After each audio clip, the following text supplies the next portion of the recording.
We come here with some important news before we also bring a clip from our earlier video. Soccer transfer news, important news about Marcos Antonio. São Paulo manages to block Flamengo. Look at that. São Paulo managed to hold off Flamengo's interest and advanced in the renewal talks with Marcos Antonio. Even after Flamengo's attempts, the tricolor board remained firm and moved forward with an agreement to extend the player's contract.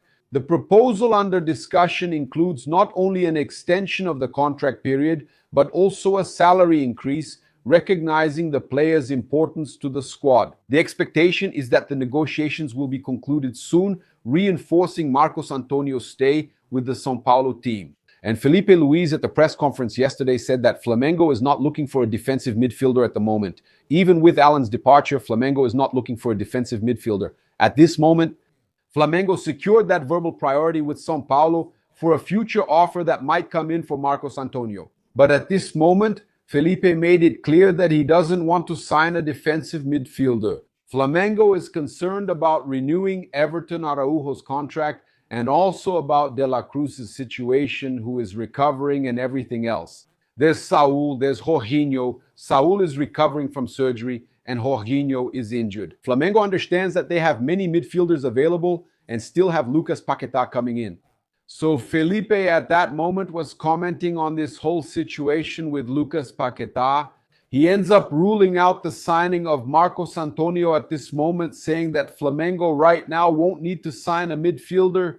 Let's go. I want to remind you right away to share this. Send it to everyone, man. Follow Paparazzo on channel 2, on the Paparazzo Moment channel as well. But there's important information here. The Tricolores are talking about it. They're going to try for Marcos Leonardo too. They gave up on Boanga, the player from Los Angeles Football Club,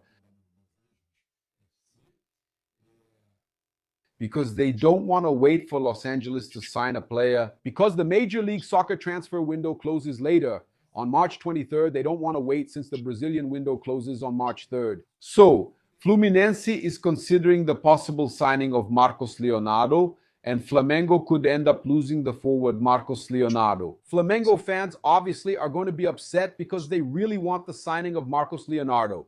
So Fluminense could end up swooping in and signing Marcos Leonardo, who is a great forward.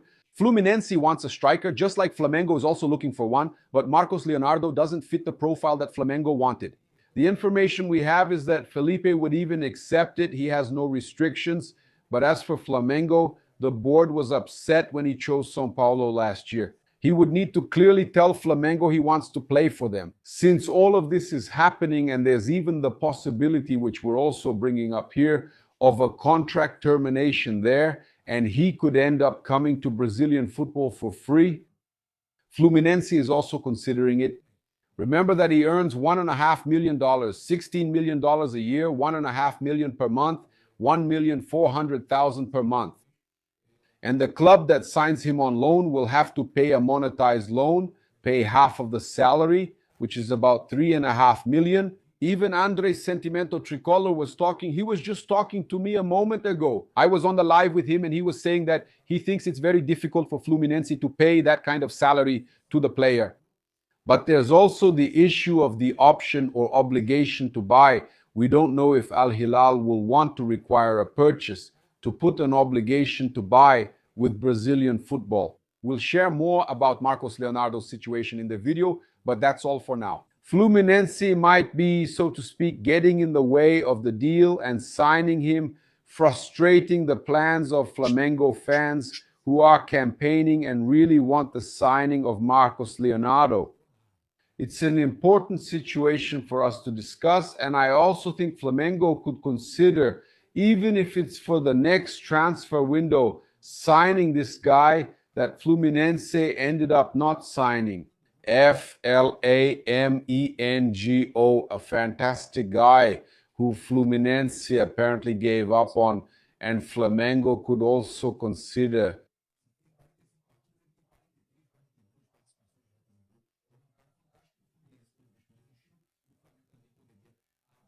And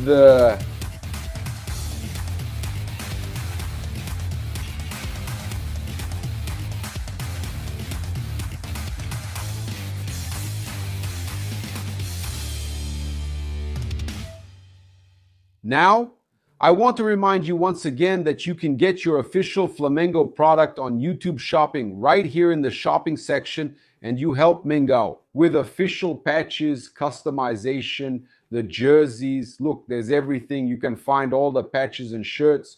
This one, for example, that I'm wearing today, which is the Black Diamonds. Check out the Black Diamonds collection. It's spectacular. You can find it here from Brasiline. There's Zico's as well, also from Brasiline. There's Faruza, a beautiful shirt, man, and you can customize it too. No one dies in the event, so I'll leave all of this here. Always on YouTube. If you're on another platform, you can go to YouTube and access our video, and you'll easily find the products for you to purchase. Now we're bringing you news about Flamengo, and we'll also react to some situations, and you're pretty quiet. You're watching the Paparazzo Rubro Negro channel, or one of its channels. What's up?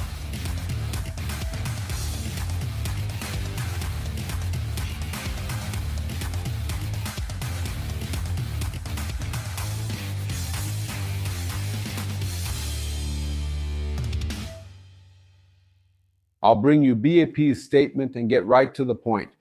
Important news here. Yesterday, shortly before Flamengo's game, there was the interview that went viral with BAP for the Spanish newspaper Diario AS, and he went straight to the point when talking about the rumors involving Vinícius Júnior and explained why the striker's return to Flamengo is nothing but imagination. In the current scenario, look at what he says. There's a big difference between the moment in Lucas Paquetá's life and Vinícius Júnior Paquetá's. There's someone waiting for him at home every day. He has a family. Vini doesn't have anyone waiting for him at home yet, right? They're at different moments. Vini is not an option for Flamengo. I'm sure that if there were a transfer with Vini Jr., it would be with a much higher salary than we think today for Paquetá. That possibility doesn't exist. Vinícius Jr. wants to stay. It's a different moment for each one, as we just said, right? Whether it's because of Vini's wishes or the numbers on the table, it's more of a conversation for the fans' imagination. That's the reality. Vinícius Jr. is always welcome. He's talking about the joke that Boto made, that he could sign Vini Jr., but it's just a joke, the fans' imagination. He's always welcome. When he comes to Brazil, he goes to Maracanã, goes to Flamengo's box, has friends at the club. We want Vini, we want him, we really do. He's still not within Flamengo's dreams, not yet. So an honest BAP about Vini Jr. at Flamengo. Man, I'm going to tell you something here that's unbelievable, but I just wanted to remind you again, always, here on YouTube Shopping, you can get your official Flamengo products and help Flamengo. Flamengo receives royalties, so here you go, official Mango products. I'm even putting up this jersey and others from Brasileiro, others from Flamengo. Official jersey, look here. There's a personalized long sleeve one. No one leaves us hanging, man. You can find everything here on YouTube Shopping, man. Look, Mauro Cesar told it like it is to those biased journalists, man. Look at what Mauro Cesar said. He finished them. He destroyed those guys, man. Check out what he said. Look here, let's go. Man, if this game were Palmeiras versus Vitória in Salvador, with Palmeiras winning 2-1, exactly under these circumstances, competitive, a champion's victory, hard-earned point, 3 points secured, that's what matters. The São Paulo media. If it were Corinthians, they'd say a victory with Corinthian style. That's it. Damn equipment. Mauro, my brother, you really stand up to those São Paulo media guys even more than I do. So the Association of Journalists can't later claim you're attacking journalism, right? Those guys attack people from Rio. They go after the Rio teams, especially Flamengo. And Mauro is absolutely right. Mauro Cesar is absolutely right. When Palmeiras wins by 1 goal away from home, it's a champion's victory. When Corinthians beats any team away from home, it's a huge victory for Corinthians. It's Flamengo. Oh, what a mess. They didn't control the game, didn't have possession, didn't dominate like they should have. Obviously, it wasn't an exemplary performance by Flamengo. It's clear that this Flamengo team should be producing more, but in this context, guys, third round, 1 loss and 1 draw at home. If they go out and win, that's what's most important. And then you'll figure out what's not working and try to fix it for the next game so the team performs properly. Is it so hard to understand that? I don't think so. But then the São Paulo media will praise one-goal victories, calling them champions wins. They just want the team to win and earn 3 points for praise. And when it's Flamengo, if Flamengo is doing badly, if Flamengo wins even playing badly, they say Flamengo only won by luck and all that. Really, luck is back on Flamengo's side. I even said that yesterday. It's important for luck to come back. But there are other factors too. Yes, it's an important win, and Mauro is absolutely right. That's what I always say. The São Paulo media is so biased, it's a shame. They're always attacking Flamengo and praising the same kind of wins. They criticize Flamengo's victories like this one and hype up the same kind of wins from São Paulo teams, calling them champion wins. That's shameful, shameful.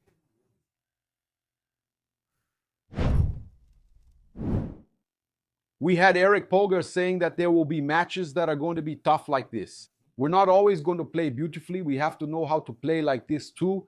And Pulgar, once again, is being praised for his attitude. He went out there and gave it his all.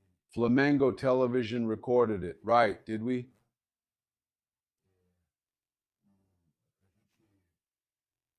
I'll just bring it up here. Now that Felipe himself said the game wasn't good, the game wasn't very good, actually. It was a very tough game. We were expecting better technical refinement from the players. Look at him complaining about the technical refinement. Felipe Luis complaining about the technical part of the players. It's not physical, just technical. But unfortunately, the field was in terrible condition. It didn't help our ball movement. So he complains about the players' technical refinement. But he also blames the field. Also at Baradão, the field was really bad. Felipe is complaining that this makes Flamengo's game harder. We actually have Vitória's coach here, Jair Ventura, talking about Flamengo's win. Take a look.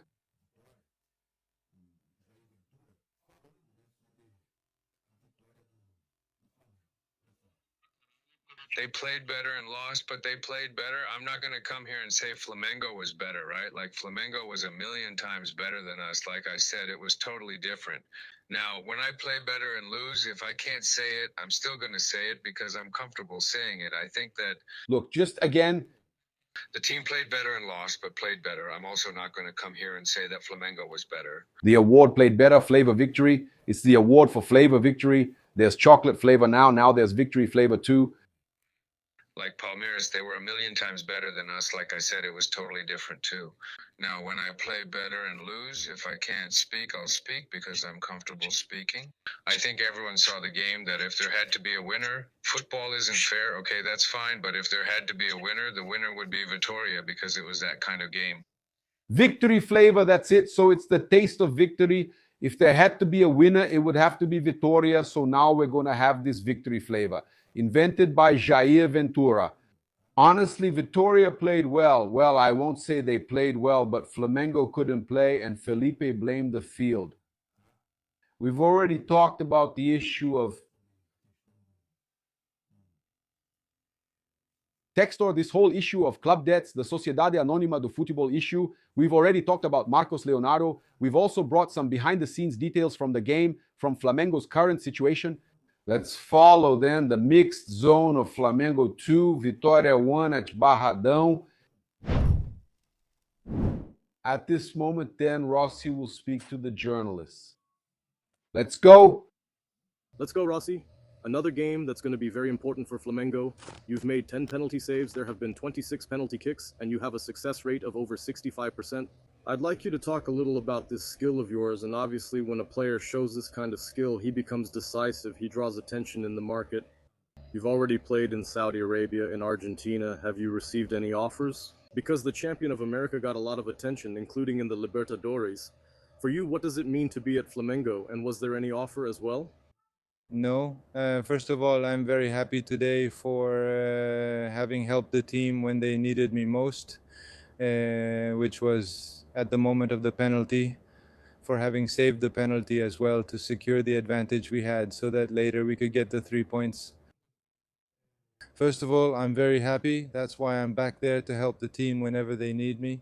As I always say, I'll talk later, obviously, about statistics and other things. I also saw that I think out of the last 7 penalties in the Brazilian league, I saved 6, so that's it. I stood out in that in Argentina, and I came here to do the same thing as well. Besides, obviously, having studied and everything behind each penalty, which is different. But things like coordination or other things, those are things I can't do anything about. If an offer comes to the club, I can't know about it. Those are things my agents take care of, and that's it. Here at Flamengo, I'm very happy. I came here to have my story here at the club. Last year we achieved a lot of things. At the beginning of the year, I had that incident, which is in the past now, but that's it. I'm very happy at Flamengo. My family is also very happy here in Brazil, so that's it. I'm very happy. I'm very grateful to Flamengo. The fans really supported me at that moment, and they keep supporting me. And everything we do on the field is for them too, who supported us today and support us in every game we play. When we got back to Rio, there was the attempted robbery, but it's better not to remember that. You mentioned that the importance of the victory, of course, but it's a big moment for São Flamengo. The goalkeeper who saves the penalty is even more of a cup specialist. The team that also competes a lot physically because it's not as easy to win as it was last year. First of all, it's very hard to play here, very hard to come here and win for us to get the 3 points. Obviously, today was our first win in the Brazilian league in 3 games we played, but that's the most important thing for us. I think today is really important. It's 3 points away from home. Last year we had a great season playing at home at Maracanã in the Brazilian league, and to be champions you have to get points away from home. So winning in a very tough stadium, a very tough field as well, where the ball moves and rolls differently too. But that's it. Obviously, I want to highlight the victory the team achieved today. It's not easy to win here, like I just said, and we did it, which is what we came here for. Thanks, guys. Thank you. And So thanks until Sunday. Hey, It was a really tough match. Felipe Luis even said it was really hard, just like last year. Like Flamengo, who are putting in more effort to win right now because they have to compete a lot. Anyway, it's a Flamengo that's still having a bit of trouble. I don't think that's it. We know that it's always a really tough game here. They make the game harder, and the field also gets in the way a bit. It's the way we play, which is a possession-based game, and that makes it a bit harder, but we have to know how to play this way too, right? We expected them to compete hard, match their effort, and earn 3 points, which was most important today. We're reporting on Carnival, its connection with players, and how that relationship has changed recently. You spent some time away, and do you notice that this relationship, for example, now on Sunday there's Botafogo Carnival Sunday, do you think this relationship has changed a lot, even among the players, regarding Carnival?